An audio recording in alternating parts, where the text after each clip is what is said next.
Ada banyak beberapa cerita yang udah pasti kalian juga sering baca, sering dengar cerita tersebut, yaitu ada pemesanan alat berat.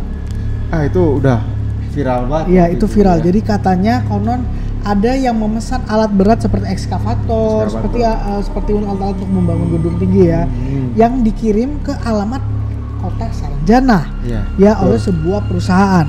Padahal tidak ada yang memesan dan tidak ada alamat yang jelas. Anehnya pembayarannya sudah dibayar lunas.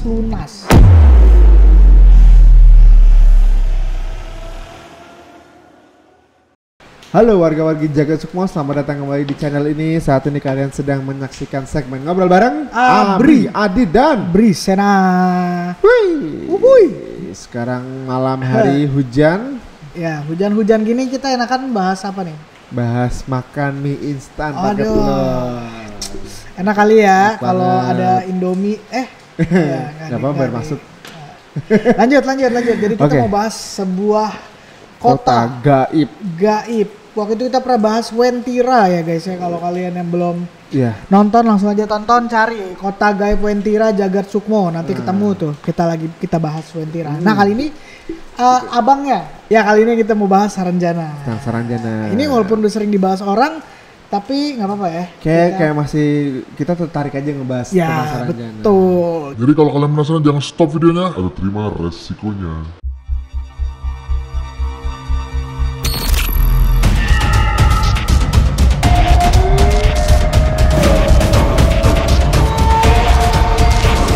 Jagat Sukmo.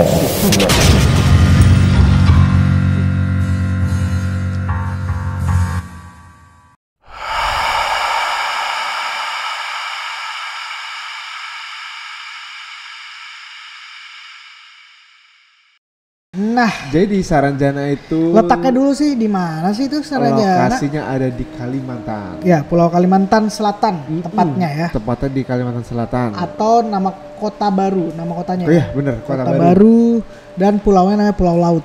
Pulau Laut ya namanya. Ya. Konon katanya adanya di situ. Namun kan tidak sembarang orang yang bisa melihat keberadaan kota tersebut. Iya, ada beberapa orang yang mengatakan pernah melihat kota tersebut. Kota ini nggak ada di peta, nggak ada di Google Maps, tapi ada di peta kuno. Nah, mau gue bilang saat ini nggak ada di Google Maps. Waktu dulu ada. Ada. Jadi siapa itunya yang bikin petanya? Jadi ada beberapa orang nih, mulai dari peta hingga kamus yang pernah dibuat di masa Hindia Belanda. Betul. Yang pertama diantaranya adalah terdapat di peta Salomon Muller. Benar, Salomon Muller. Tahun 1845. Yang kedua ada di peta Isaac Donsaven di tahun 1868. Ya. Yang ketiga ada di kamus Peter Johannes Vet tahun 1869. Hingga sketch map of the Residency Southern and Eastern Division of Borneo di tahun 1913. Betul. Berarti di tahun-tahun itu Saranjana itu benar-benar ada. Benar-benar terdeteksi ya. Terdeteksi oleh beberapa sejarawan ini ya. Dan akhirnya mereka mencatat di buku mereka atau di peta-peta mereka. Karena di zaman-zaman itu kan banyak orang ilmuwan-ilmuwan yang lagi memetakan flora dan fauna gitu-gitu lah. Salah satunya mereka sampailah di Indonesia dan ternyata tercatatlah di peta mereka itu bahwa ada yang namanya Tanjung Saranjana. Betul. Nah, gitu. yang jadi pertanyaan gua sebelum berlanjut ini, berarti ada beneran ya? Nah, mungkin zaman dulu masih ada. Gua nggak tahu kenapa jadi tiba-tiba lenyap gaib gitu ya. Itu masih jadi misteri sih. Gitu. Nah, karena dianggap sebagai kota-kota yang berisi makhluk halus dan ternyata mereka juga banyak para penduduk sekitar, khususnya penduduk Kalimantan Selatan atau di Borneo itu tersebut, mereka percaya bahwa Saranjana itu adalah sebuah kota yang megah, bangunan-bangunan tinggi, maju, lebih maju daripada peradaban di Indonesia atau bahkan di dunia. Begitu. Katanya seperti itu. Itulah cerita yang diceritakan turun temurun oleh warga-warga atau penduduk-penduduk di sekitar Kalimantan Selatan begitu. Betul. Jadi Saranjana ini dikaitkan dengan legenda Gunung Sebatung. Gunung Sebatung. Nah, jadi apa ini legenda nih ya. Legendanya gimana? Jadi gue baca ini. Jadi keberadaan kota gaib yang bernama Saranjana itu turut dikaitkan dengan cerita legenda penciptaan Gunung Sebatung di Kalimantan. Dulu wilayah Pulau Laut dikuasai Kerajaan Halimun yang dipimpin oleh Raja Pakurindang. Nah, menurut sejarawan ULM Universitas Lambung Mangkurat Mansur menceritakan kisah legenda masyarakat terkait penciptaan Gunung Sebatung ini. Nah, kisahnya itu adalah bahwa Raja Pakurindang memiliki 2 orang anak. Yang pertama namanya Sambu Ranjana dan yang kedua adalah Sambu Batung. Nah, mereka berdua ini sering bertengkar ceritanya nih. Nah, sang raja pun ingin menyudahi pertikaian mereka dengan cara membagi wilayah kekuasaan. Jadi dua tempat dikasih kedua anak ini. Sambu Batung akhirnya menguasai alam manusia yang kemudian menjelma menjadi Gunung Sebatung. Nah, sementara Sambu Ranjana mengambil jalan lain. Dia gak ikut-ikutan sama saudaranya. Jadi dia memilih membangun kota Saranjana di alam gaib. Itu kalau menurut mitos cerita legendanya nih kayak gitu. Ya, menurut legenda-legenda yang tersebar juga di kalangan masyarakat di sana, bahwa para penduduk-penduduk Saranjana ini orang-orangnya cantik-cantik, ganteng-ganteng, dan nggak semua orang bisa melihat, tadi kan gue sudah bilang, tapi ada orang yang diberikan kelebihan khusus, dia bisa melihat kota tersebut gitu, dan jika diizinkan masuk, betul kan? Dan diizinkan masuk. Dan ada banyak beberapa cerita yang udah pasti kalian juga sering baca, sering dengar cerita tersebut, yaitu ada pemesanan alat berat. Itu udah viral banget. Iya, itu viral. Jadi katanya konon ada yang memesan alat berat seperti ekskavator. seperti alat-alat untuk membangun gedung tinggi ya, yang dikirim ke alamat kota Saranjana oleh sebuah perusahaan. Padahal tidak ada yang memesan dan tidak ada alamatnya yang jelas. Anehnya pembayarannya sudah dibayar lunas cash, nggak nyicil, dibayar dengan lunas. Jadi perusahaan yang produksi alat berat itu ya yakin, oh ini beneran nih ada pembeli serius. Tapi ketika mau dikirim bingung mau kirimnya kemana gitu. Nah, banyak juga ada orang-orang yang menghilang karena konon katanya mereka tersesat di kota Saranjana. Dan ketika kembali banyak yang linglung, banyak yang mempunyai cerita-cerita aneh, nggak masuk akal akan kota Saranjana tersebut. Gitu. Nah, ini yang paling menarik nih, Dit. Yang menurut gua mungkin nggak banyak yang tahu ya cerita ini. Jadi ada seorang pria namanya nih gue cari dulu, namanya adalah Puabela. Pernah dengar gue. Ya, dia konon katanya adalah orang yang punya akses masuk kota Saranjana dengan bebas. Bahkan dia mengklaim kalau dia mempunyai kartu tanda penduduk Kota Saranjana. KTP-nya ya? KTP Saranjana. Kata si Puabela dia punya KTP Saranjana. Dia menunjukkan sebuah KTP yang bertuliskan tulisan Arab. Tulisannya tulisan Arab. Tapi KTP-nya kan katanya kan dia kota-kota maju segala macam kan, canggih peradabannya. KTP-nya yang gue lihat itu bentuknya seperti kertas dilaminating, di staples gitu. Kayak KTP kita zaman dulu KTP kita zaman dulu. Nah, makanya sering terjadi perdebatan, katanya dia kota canggih, tapi kok KTP-nya kayak gitu, masih laminatingan. Nah, itu makanya dipertanyakan kebenarannya, apakah benar atau tidak KTP yang dimiliki oleh Puabela tersebut. Jadi pria asal suku Mandar, Sulawesi Barat itu, dia juga mengaku sudah berkali-kali masuk, bahkan sempat tinggal di kota Saranjana. Gak hanya itu, dia juga mengklaim tadi kan punya KTP dan fotonya di KTP itu foto dia saat masih muda. Tapi benar foto dia ya katanya? Beneran foto dia gitu. Jadi ini ya kita nggak tahu lah ya benar atau enggak, tapi Puabela menceritakan kisahnya bahwa dia punya akses keluar masuk dan sempat tinggal di Saranjana. Dan katanya orang-orang Saranjana itu sama seperti manusia pada umumnya ya. Kenapa dia bisa keluar masuk Saranjana? Jadi asal mulanya Puabela itu mempunyai senjata khas khusus suku Dayak yang namanya mandau. Ya, mandau yang sebelumnya dimiliki oleh pamannya. Puabela itu mandaunya punya pamannya. Rupanya adalah senjata komando di Saranjana.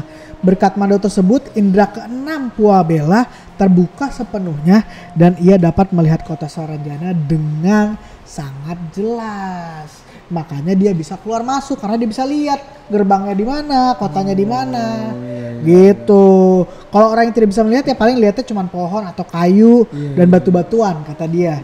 Tapi kalau karena dia punya indera keenam yang terbuka, dia makanya bisa melihat kota Saranjana tersebut letaknya sebenarnya ada di mana. Mungkin aja ya, bisa jadi. Jadi tadi kan gue udah bilang, jadi nggak semua orang yang bisa melihat keberadaan Saranjana, hanya orang-orang. Contohnya si Puabella ini yang memiliki indera akses khusus dan akhirnya punya akses khusus dan bahkan punya KTP-nya. Gimana? Menurut kalian tuh make sense atau enggak? Komen di bawah ya guys ya. Nah, lu pernah denger nggak di kota Saranjana ini ada vokalis band besar Indonesia? Wah itu tahu. Yang katanya, Mas Ari Lasso kan? Iya betul. Yang katanya pernah manggung di sana. Saranjana. Iya dan ya ceritain Dit. Gue ceritain, tapi ini agak panjang dikit nih ya. Gak apa-apa, bagus. Nah, dia mengakui itu ketika diwawancara sama Raditya Dika nih. Iya. Ya, dia ceritain itu konsernya tahun 2005. 2005. Di sebuah kota terpencil. Nah, nih Ari Lasso menggambarkan situasional tempatnya manggung bahwa hanya ada satu pintu sebagai akses keluar masuk penonton. Bahkan dirinya saja masuk melalui pintu tersebut. Oke, nggak ada backstage ya? Nggak ada. Oke. Penonton tampak berjubel memenuhi tempat konser jika diperkirakan berjumlah sekitar 12 ribuan orang. Buset, penuh banyak dirinya. itu. Nah, Ari Lasso juga menyanyikan beberapa buah lagu. Tak ada yang aneh sejak awal konser berlangsung. Tapi kemudian pada pertengahan konser saat ia membalikan badan, tiba-tiba dirinya kaget nih. Karena hampir lebih dari setengah penonton yang berjubel tadi raib dalam hitungan 1 atau 2 menit. Gak masuk akal. Itu. Gak masuk akal. Tanpa pikir panjang, Ari Lasso pun tetap menyanyikan lagu demi lagu hingga konser selesai. Dirinya pun semakin dibuat heran saat turun dan meninggalkan panggung konser karena kondisi lapangan begitu sepi. Jadi langsung kosong tuh. Terus dia coba berpikir realistis dengan mengedepankan kemungkinan kebiasaan orang-orang di daerah itu tertib saat bubar konser. Tapi nggak logis kan ya? Iya, karena 1 atau 2 menit dia udah hilang semua, nggak ada jejak ya. Ari Lasso bilang gini, pada nongkrong di luar kali orangnya pas di luar sepi biasa aja, hanya ada beberapa puluh orang atau ratusan orang naik motor untuk pergi sambil Ari Lasso katanya gitu. Jadi begitu keluar ada orang di luar area konser itu, Ari Lasso, tapi cuma ada beberapa puluh orang. Nggak 12.000 orang tadi kan? Nggak sejubel yang dia lihat gitu. Nah, jadi ceritanya belum berakhir nih. Ada kejadian aneh selepas konser saat Ari Lasso dan kru kembali ke hotel. Nah, jadi ceritanya ini belum berakhir nih. Jadi ada kejadian aneh nih selepas konser, kata Ari Lasso dan krunya saat kembali ke hotel. Jadi sebelumnya memang pihak panitia itu sudah mengingatkan untuk tidak mandi selama mereka ada di tempat hotel tersebut. Kota itu. Oh, di kota itu? Di kota itu. Walaupun keringetan nggak boleh mandi? Di tempat penginapan itu. Oke. Jadi katanya nggak boleh mandi. Tapi karena ada salah satu kru yang ngerasa gerah ya nggak mungkin nggak mandi lah ya. Pliket, lengket kan. Mandilah dia. Akhirnya dia mandi nih, udah sampai di hotel itu. Nah, sesaat setelah mandi, tiba-tiba mendengar teriakan minta tolong dari lobi hotel itu yang berada di lantai bawah. Nah, Ari Lasso dan kru begitu kaget nih, katanya kaget nih Ari Lasso begitu terkejut melihat kepala produksi mereka mendapatkan kecelakaan ketabrak motor dan mengalami patah tulang. Jadi si orang yang mandi itu katanya ketabrak motor setelah mandi. Oh. Setelah mandi dia bilang. Di Banjarbaru bukan sih konsernya? Enggak, dia nggak bilang di mana ini. Oh, oke. Kalau nggak salah di Banjarbaru. Ketabrak motor, tangannya patah katanya. Terus. Udah kayak gitu. Itu yang mandi itu ya? Yang mandi itu. Kenapa pantangannya nggak boleh mandi ya? Ya, biasanya kan, justru kan kalau habis apalagi kru ya. Iya, lebih berat, keringetan kan ya, wajar aja sih kan. Itu bajunya biasanya hitam-hitam kan. Iya, gerah bener. Terus nggak boleh mandi ya. Ya sebenarnya kan kita harus menghormati juga kan pantangan-pantangan di sebuah tempat ya. Tapi pertanyaannya kenapa gitu? Nggak boleh mandi. Justru kan mandi kan biasanya kan membersihkan diri, harusnya lebih positif gitu ya. Lebih seger lah. Lebih seger juga. Tapi dari tulisan ini sih Ari Lassonya sih nggak melanggar pantangan-pantangan sih. Akhirnya ya sudah selesai ceritanya. Nah, tapi itu gue potong lagi. Tapi ada selain Ari Lasso juga ada Ivan Seventeen. Oh, kenapa tuh kalau Mas Ivan? Terus kalau itu ada Tante Kotak juga. Sama. Karena Modelnya dia sama. Konser juga. Konser dan kalau Ivan Seventeen ini dia di GOR. Sama kan dia bilang. Hanya ada satu akses pintu masuk dan dia gabung. Maksudnya dia juga masuk kelas itu. Nggak lewat backstage gitu. Nah, pertanyaan gue yang menyelenggarakan acaranya juga itu siapa ya? Itu dia, gue bingung tuh kan. Kan pasti kan ada LO-nya, ada ya paling nggak panitia yang jemput segala macem, terus IO-nya pasti kan berkoordinasi dari sebelum hari H kan. Tapi kalau apa namanya, kalau mereka ini kan orang besar nih ya, orang udah terkenal, nggak mungkin bohong, ngapain dia juga bohong kan istilahnya. Iya, maksud gue juga jangan-jangan penduduk Saranjana juga yang bikin event itu. Itu dia. Iya kan? Tapi yang aneh, Ari Lasso cuma menghubungin penonton aja dalam waktu berapa menit hilang semua, nggak mungkin, itu nggak make sense. Udah gitu emang kecuali ada pintunya bahkan kan. Bahkan orang 12.000 harus lewat pintu itu semua. Nah, padahal dari awal dia sudah menegaskan cuma ada satu pintu. Iya. Dan artisnya juga lewat pintu itu. Betul, kecuali ada banyak pintu ya. Oh ya udah deh, mungkin yang satu pada menyebar gitu kan. Ini kan berarti kan, atau paling enggak pas dia keluar dari itu masih ada lah yang jajan-jajan somai di luar gitu. Keramaian gitu kan, atau parkiran motor, parkiran mobilnya pasti kan ada. Iya. Minimal motor. Ini agak aneh ya, tapi sekarang, ya kenyataan sih. Nah, kalau menurut lu, Saranjana ini sama nggak sama kota Atlantis? Nah, katanya kan ada yang menyamakan kan, bahwa sebenarnya Saranjana Atlantis itu ada di Indonesia katanya. Gitu kan. Dan banyak teori-teori juga yang menyebutkan bahwa Saranjana ini sebenarnya adalah Atlantis. Gitu, kota yang hilang. Gitu ya? Iya. Jadi sebenarnya Atlantis itu adalah itu Saranjana itu gitu. Atau jangan-jangan dia dulu tenggelam aja. Bisa, nggak tahu deh. Karena kalau gue yang nggak masuknya adalah kenapa di peta zaman Hindia Belanda dulu itu ada kan? Dia nggak cuma satu doang, ada beberapa yang menyatakan kalau Saranjana itu terdaftar di petanya gitu. Betul. Mungkin pada zaman dulu mereka masih, ya ini kan mereka anggaplah mereka orang gaib lah ya, dari dimensi lain. Mungkin pada saat tahun 1800-an mereka masih percaya diri kali untuk menampakkan diri mereka, atau mereka mungkin masuk juga. Iya kan, karena kalau sekarang mungkin udah mungkin banyak orang yang punya niat jahat, beda ya, misinya atau beda misinya udah beda. Mungkin ada orang yang mereka pasti bangunannya dari emas atau megah, mungkin banyak yang punya niat jahat ngerampok atau apa. Itu tunggu deh, gue potong deh. Itu yang ngambil emas tuh di Wentira apa? Wentira ya? Iya tuh Wentira. Oke. Di Saranjana ya mungkin mirip-mirip kayak gitu ya, mungkin juga ada aturan ya dimanapun. Di kota Depok juga kan nggak boleh ngambil ngerampok. Iya, di semua kota kan pasti punya aturan ya, kita nggak boleh sembarangan ngambil barang di situ ya. Mungkin Saranjana juga kayak gitu. Boleh. Tapi pertanyaan gue itu mungkin logika gue aja sih ya, mungkin zaman dulu ya kan mereka punya kekuatan ya, mau menampakkan diri atau enggak gitu kan. Ya ini omongannya masih masuk akal nih di gua nih. Mungkin dia mau menampakkan pas orang-orang Belanda dulu kali ya lagi bikin peta. Ada kota ini nih. Betul. Mungkin sekarang tuh seiring perkembangan zaman atau mungkin alam yang udah semakin rusak segala macam, kita nggak pernah tahu sih. Ya udah akhirnya mereka menutup diri. Kita nggak pernah tahu. Jangan-jangan mereka punya kubah yang bisa nutup sendiri, akhirnya mereka jadi invisible. Kita nggak pernah tahu juga. Ternyata mereka bukan gaib, tapi mereka emang punya teknologi canggih aja. Iya.